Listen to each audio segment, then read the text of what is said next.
Hey, what's up everyone?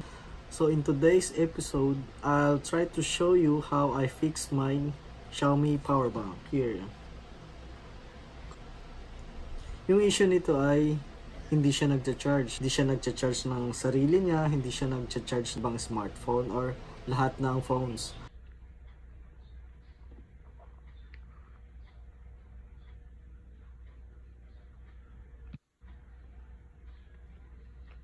May possibility pa ba na maayos to? Kasi yung dahilan nito ay hindi ko siya nagagamit. Naka-stack lang siya sa drawer.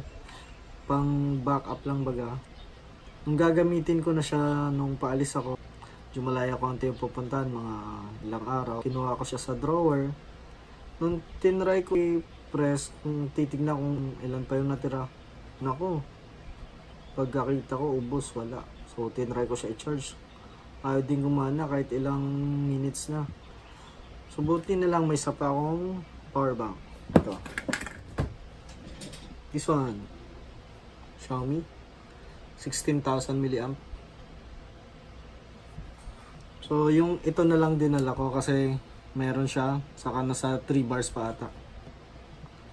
Pero itong isa, ayaw talaga, depleted. Kung bumalik ako, tinry ko siyang i-charge, ayaw pa rin. Alam ko, break na to, wala na.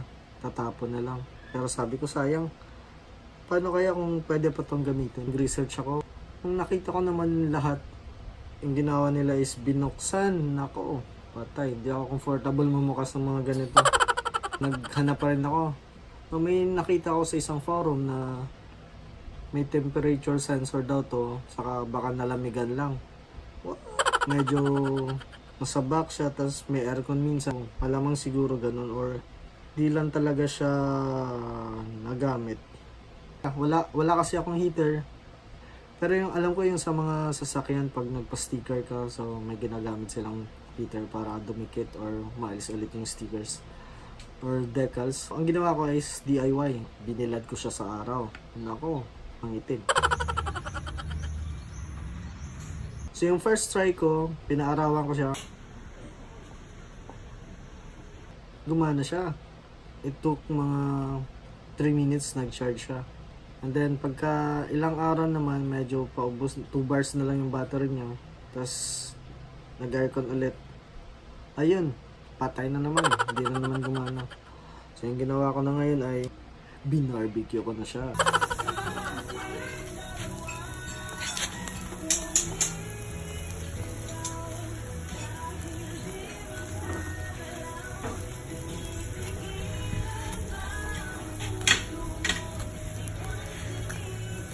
So, nung binarbecue ko siya, mga ganun din, 2 to 3 minutes. Tapos, uminit talaga siya. Ayun, nung chinarge ko, maya konti, nag-charge na.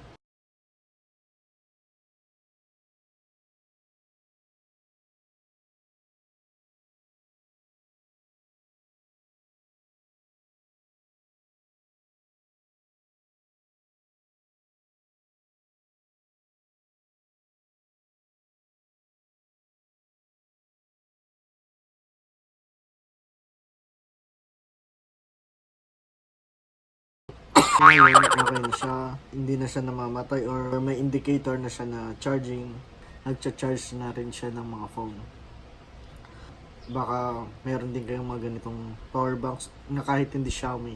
So, ayun guys. Thank you for watching. And don't forget to like and subscribe.